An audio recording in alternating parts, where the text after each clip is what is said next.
Hello everyone, and welcome back to another video. And today, I wanted to do a video on this Biden on track for a knife edge win against Trump, the model from Stack Data Strategy. I'm going to be going over this and basically be debunking this model as to why I don't actually believe this is going to actually occur in 2024. Make sure to like the video and subscribe if you are new. And so, pretty much, guys, these people think that Biden is going to win the Electoral College 287 to 251 electoral votes. Yes, they do expect lower turnout, which I also do expect there to be lower turnout. But first of all, they have the popular vote significantly bigger than what I have it at. They have the popular vote victory at a little bit less than 3 points.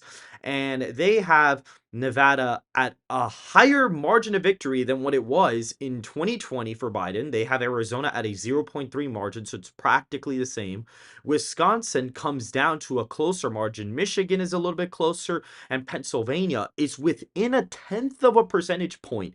So that's how close this actually is. And funny enough, I actually think the margin in Pennsylvania is actually smaller than the margin in Wisconsin. So theoretically, if Trump were to do slightly better in Pennsylvania, he would actually just end up winning the electoral college. So what Pennsylvania is actually a smaller margin of victory for Biden than Wisconsin is in this scenario. And when you include third-party candidates, what's actually funny is that the electoral college margin stays the same, but for whatever reason, they have Trump performing worse in the battleground states like Arizona. He loses Arizona by over a point. He loses Nevada by the same amount. He's losing Wisconsin by more, Michigan by more, and Pennsylvania. He's actually doing better in Pennsylvania. He actually does 2 points better in Pennsylvania. So either way, in the entire scenario, Pennsylvania is actually the closest Rust Belt state, which is quite interesting on the model as well. So both of them have the electoral college at a pretty interesting margin. And it's just really weird because it's like, why, it doesn't make any sense because how come Pennsylvania is the closest state? First of all, that's already weird. Why do they have Pennsylvania as the closest state on the entire map? And funny enough, they actually have Texas as likely, but they have Florida as lean Republican. Yes, you heard me correctly. If you actually go to Florida, I don't know if on the three-way race. See, on the three-way race, Trump actually gains a little bit more. Trump actually does do a little bit better compared, to the one-way race. But if you look at the head-to-head matchup, he's actually winning by like a pretty decent amount. He's actually doing relatively well in Florida. Biden is within 5 points of winning Florida, which I don't think would be the characterization. And so when you look at this model, it just doesn't make any sense. Trump's gaining, in Miami-Dade by a couple points, but Duval, there's no change. Apparently, Biden's supposed to improve in the panhandle. That doesn't make any sense. And he's improving in even places like, in like upper mid Florida, he's doing a little bit better. Apparently Osceola, Trump does 2 points better. Trump does better in some of the city areas, but Biden is supposed to improve in all of the rural counties. Like, that makes zero sense. How's Trump going to be doing better in all of the big city areas, but Biden do better in all the rural areas? Like, that makes no sense. Yeah, of course, I expect Trump to do better in the city areas, but I also expect Trump to gain in some of these Republican counties too. Like, yes, he's gonna gain. I expect him to gain more in the cities. Like, I think cities are gonna trend to the right more than the rules are, but I don't expect Biden to have a national performance of doing significantly better in rural areas. That makes zero sense. Even if you look at Pennsylvania, it's within a tenth of a point. So if you look, Central County is 1 more point Republican. Erie is supposed to not change. Allegheny gets more Republican. So does Philadelphia and some of these suburban counties. But supposedly, Biden's going to do better in all of rural Pennsylvania. Like, that makes no sense. So they have Biden doing a little bit better in some rural parts of Pennsylvania. For the most part, on average, he's doing like a point or two better in rural Pennsylvania. But apparently, Trump is supposed to gain in some of the like city areas, even if he were to shift this by this amount, he should be winning the election outright, even if he's only performing a little bit worse than the rules. So this makes no sense. So the whole model has Trump doing better in city areas, but Biden doing better in the rules on average. It's not even like a couple counties where Biden gains like a point or two. It's like all of rural Pennsylvania, Biden's supposed to gain a point or two, but Trump's supposed to do better in all the city areas. That makes no sense. Even in Michigan, you're going to see Macomb County. It's projected that Trump's going to do a point better there. I actually expect him to do way better there from 2020. He's probably going to do like 5 points better. He might match his 2016 performance. He flips Muskegon and Saginaw County, but apparently, even if the city areas go more Republican, which is showing that they are, apparently in the rural counties, Biden's supposed to do 2 to 3 points better for whatever reason, which makes no sense to me, especially with Biden's approval rating.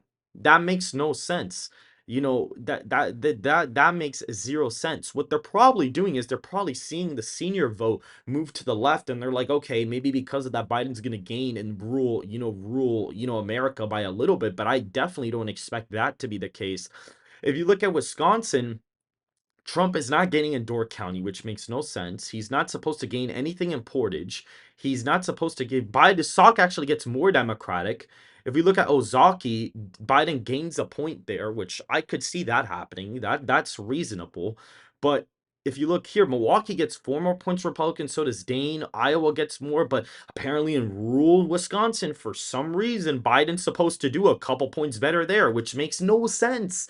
That makes zero sense. That's the demographic Biden's going to struggle with the most in 2020. And what the reason why is because Trump's turnout is projected to be lower, on average, but I also think Biden's turnout is also a little too high. I think Biden at most probably going to get like 73, 72 million. Trump could be around 70, 170. Like that's reasonable. He could even get up to 72 million.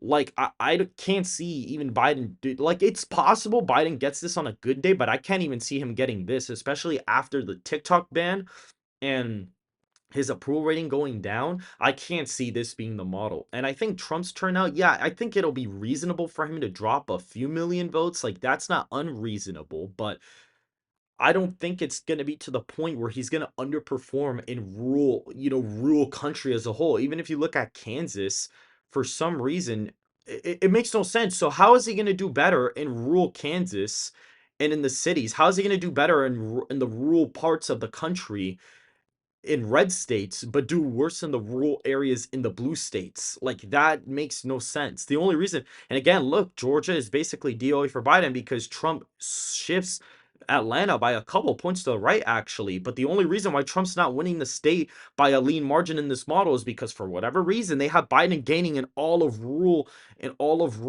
America. For whatever reason, they think that Biden's going to gain more in rural areas than in the cities. Like this model makes no sense whatsoever. Even if you look at Arizona, what's funny about Arizona is that Trump does better in Maricopa. He does a point better here, which would give him the victory in the state. But the reason why he doesn't win it here is because for some reason Biden's doing better in all of like the rest of like all in the rest here. He's doing better in all the rest of Arizona. So how is Trump going to improve in Maricopa, but Biden outperform in rural Arizona, or not even rural Arizona, but at least in the outskirts of Arizona, especially by the border? How is Biden going to improve here? See, Trump improves in Pima and Santa Cruz. So it makes no sense. So the model has Trump doing way better in city areas, but Biden is doing a little bit better in the rural parts of the swing states. That makes no sense. If you look at Nevada actually shifts Democratic from 2020. All of the rural counties, for some reason, get more Democratic, which is not explainable because Trump is really high up in this RCP aggregate, and he's actually doing significantly better with Hispanics in polling data. So it makes no sense whatsoever for this to be the case.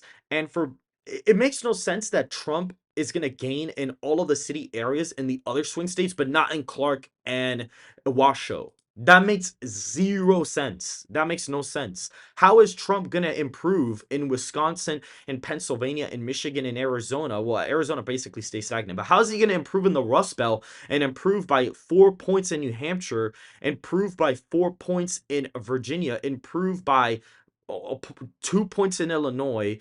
And now they actually have Illinois as a 15-point win for Biden, which I don't think it's going to be that high. And they have New Mexico as a 12-point win for him, which I think he's going to do worse than New Mexico. So how is he going to do better in New Hampshire, Pennsylvania, Michigan, and Wisconsin in the city areas and improve in those states, but do the same in Arizona and Nevada, but somehow win Georgia? Like that this model makes zero sense, especially when you look at current polling data. Trump is up in the RCP aggregate, and Trump tends to be underestimated.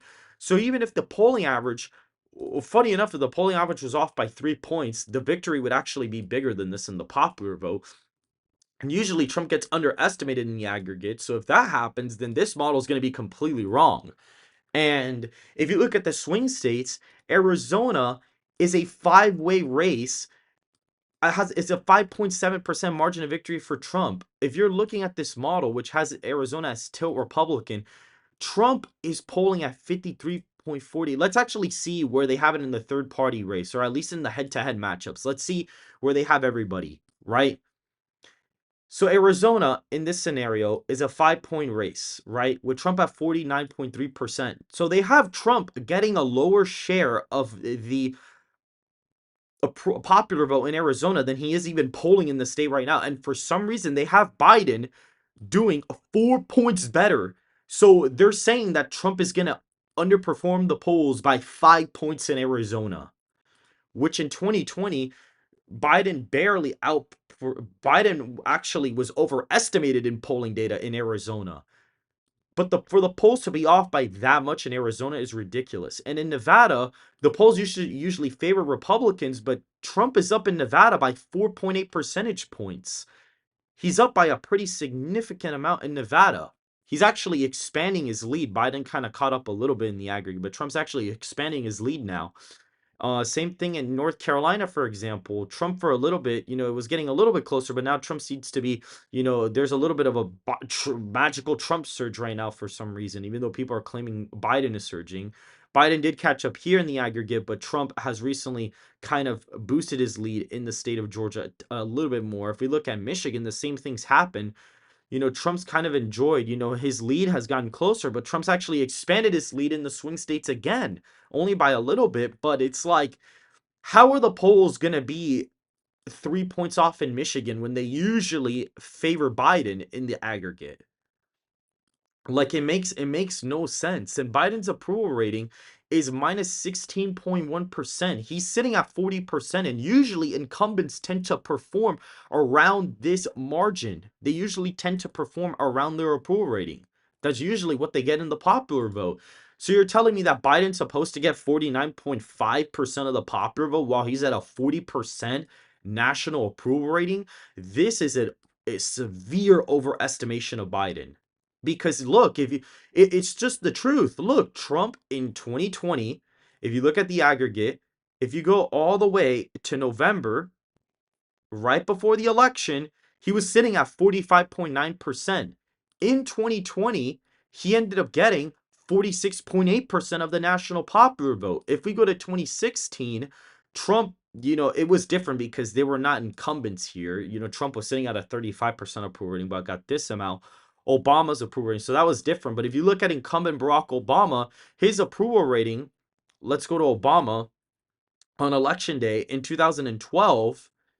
If you go to his approval rating then, what's actually quite funny is that if you go to his approval rating all the way to November in 2012, right before the election, he's sitting at about 51%. Around there. He's sitting at 51%. He's right around there. And he ended up getting 51.1% of the national popular vote. And if we go to Bush, right? If we go to Bush in 2004, if we look at this, he got 50.7%. And the election, I believe, was on November 2nd. So if we go to his approval rating on November 2nd of 2004, He was sitting at 49.5%. He got a point higher than that, like a little bit higher than that.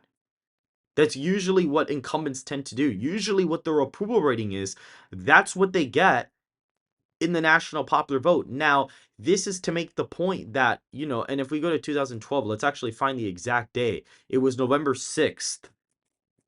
If we go all the way to 2012, we go to November, what was it? November, let's see, November 6th. It doesn't really list it. There's November 5th, but look, he's sitting at 50%. And he got 51.1. So incumbents tend to underperform, like they tend to overperform their approval rating by a little bit. So yes, that is true, but unfortunately for Biden, Biden is sitting at a 40% approval rating. That's the problem here. He's sitting that's the problem. He's sitting at a historically low approval rating for an incumbent president. Now, due to political polarization, do I think Biden's going to get 40% of the national popular vote? No, he'll probably get higher than this.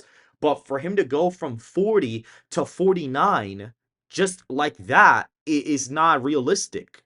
Incumbents have not deviated from their approval rating that much in quite a while. With third-party candidates, he actually ends up getting, let's see, he ends up getting 46. This might be more realistic because Clinton had a 52% approval rating in 1996 and ended up getting like 49% because there was a significant amount of third-party candidates. So if anything, Biden's supposed to go down according to that fundamental.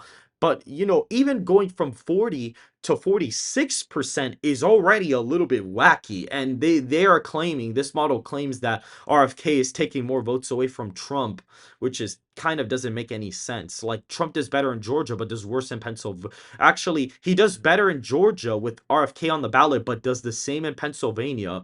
But Michigan gets more Democratic, and Wisconsin gets more Democratic, and Arizona does as well. And Nevada actually gets closer. It makes zero sense. So to have Biden narrowly winning the electoral college as of right now just makes no sense. And if you look at the results from the last two elections, or even the last four, whoever the incumbent is tends to win with over 300 electoral, not the incumbent, but the winner usually always wins with over 300 electoral votes. And it's been that way for the last couple of cycles due to political polarization. That was a thing back then in the early 2000s, where Bush kind of won both victories, pretty close.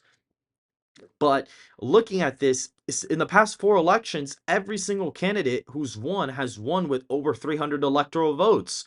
So for people to say that, okay, Trump's going to somehow, do the same here. He's going to win North Carolina by 3, but lose Colorado by 15, lose New Mexico by this amount. Alaska is likely. Minnesota, I'm actually curious to see the Minnesota margin here. It's a 6-point victory for Biden. Illinois is exactly a 15-point win. These are, I'm assuming, are all safe Democrat. New York is the same thing. Let's look at Maine. Maine is expected to be a 6-point margin of victory, and New Hampshire's lean. Wisconsin's till, Michigan's lean, Pennsylvania's till.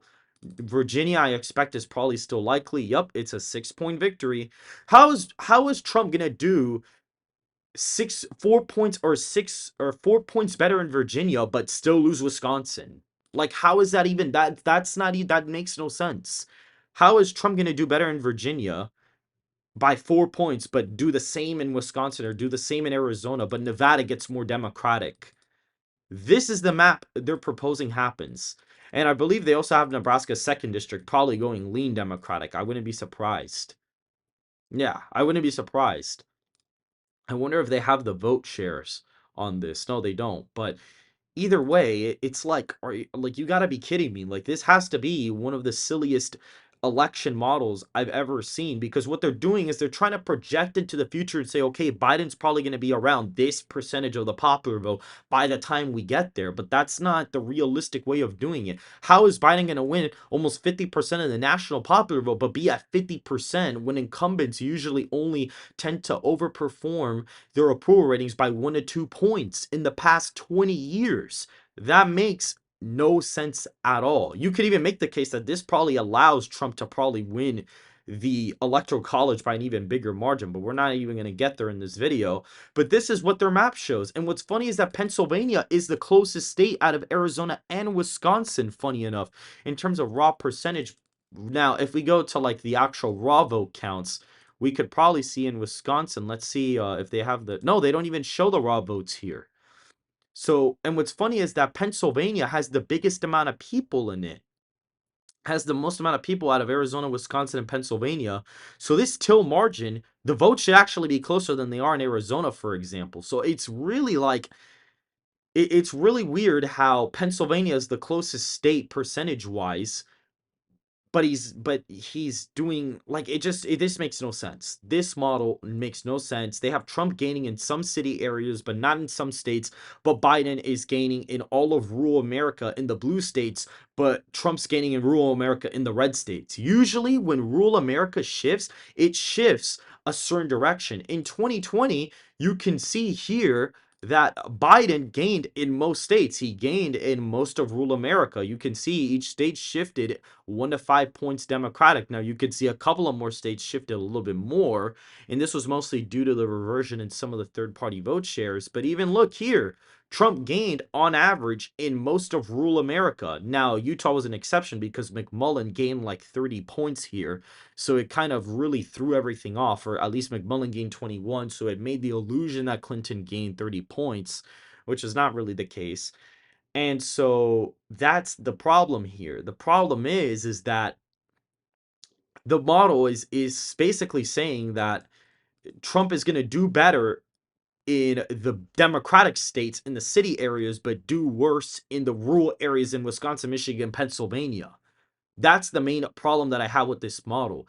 Usually they don't tend to deviate that much unless Biden's really narrowing the gap with the senior vote and Trump's really doing that good with Hispanics and young voters and blacks. I don't think that's going to be the case. But even in the past two polling cycles, Trump has overperformed the senior vote polling data because a lot of those people don't tend to answer polls. They don't tend to answer the phone for these polls. And so they usually tend to get pretty underestimated in polling data. So if Biden is gaining ground with them in polling, he's only losing them by 6 or 5. He may end up losing them by 12 to 13 points. Usually the polling error is like 4 to 8 points with that group in 2016 and 2020, depending on the poll you're looking at. And so I just can't see this happening, at least right now. If Biden were to gain in the RCP aggregate, then yeah, sure. Like if Biden started leading the aggregate, for example, let's see here, the aggregate currently has Trump leading, and I estimate the popular vote to be a point and a half win for Biden. So let's say that, the polling aggregate is probably around, like, let's say Biden leads the aggregate by 2. So this only shifts to the right by 2 points. And so then maybe I say, okay, maybe the popular vote's probably going to be D+2, which shifts it this way. Then you could say, okay, maybe the election is still closer. And even then, Arizona still goes lean Republican. Georgia does. Florida's still an 8-point win. Michigan's a 1-point win. Nevada's a 2.8 win for Trump. North Carolina's a 5-point win. Wisconsin's a 3-point win. Pennsylvania's a 2.6 percentage point victory. Texas is an 8-point win. If you look over here, Minnesota falls below 5. Maine at large is below 5. I think New Mexico is probably still going to be likely, and New Jersey would be above 10 in this, and New Hampshire would fall below 5. But even then, it would still be more competitive. It would still be a closer race, and Trump would still be winning the major key swing states either way. Even if Biden were to improve by that much in the aggregate, Trump would still be poised to win the electoral college by a pretty decent amount. And the models account for demographic shifts compared to 2020. So even if Biden were to start leading the aggregate by, let's say, he ends up leading the aggregate, let's say he leads here by 4 points. So let's say he leads here by 4 points. The shift is this way, right? Even then, Trump is still winning on my own model, actually. He's still winning in my own model, believe it or not. He's actually only losing Michigan on the map. But when you actually look at this, and then probably if that was the case, I'd project Biden to win the popular vote by 3. So even then, Trump is still winning the electoral college. He still wins the electoral college. He's actually winning Pennsylvania and Wisconsin by more than he is even Georgia and Arizona, which is interesting. And he barely loses Michigan. He'd still win the electoral college regardless of the fact. And this would be a pretty similar national environment in 2020. And Trump would still be winning 297 electoral college votes. He'd still be winning. So Biden would have to significantly outperform the RCP aggregate to even be close to what's going to probably end up, to even be close to getting this. So that's basically the video I wanted to do today. I just wanted to show you guys that that model is a pretty flawed. It's a genuinely flawed model. They are not, it's a genuinely flawed model. They're basically saying that Trump is going to gain in city areas, but for some reason do worse in, rural, for some reason he's gonna do worse in like rural Wisconsin or something like that. Like it makes no sense. So he's gonna gain in those Wisconsin city areas, but not in the rural areas and for all the swing states. But in Florida, he loses in the panhandle, but gains in the city. But then in Texas, he's losing ground in the border, but gains in the Houston and in like those areas by a few points. But gains in Maricopa but loses support in rural Arizona. Like that makes zero sense, guys. And that's why I wanted to make this video, because I just wanted to show that that model is more than likely going to be incorrect in 2024. If you guys did enjoy this video, please hit that like button, subscribe to the channel, make sure to hit the post bell notification, and make sure to follow the Twitter and join the Discord in the description down below. And I hope to see you guys very, very soon.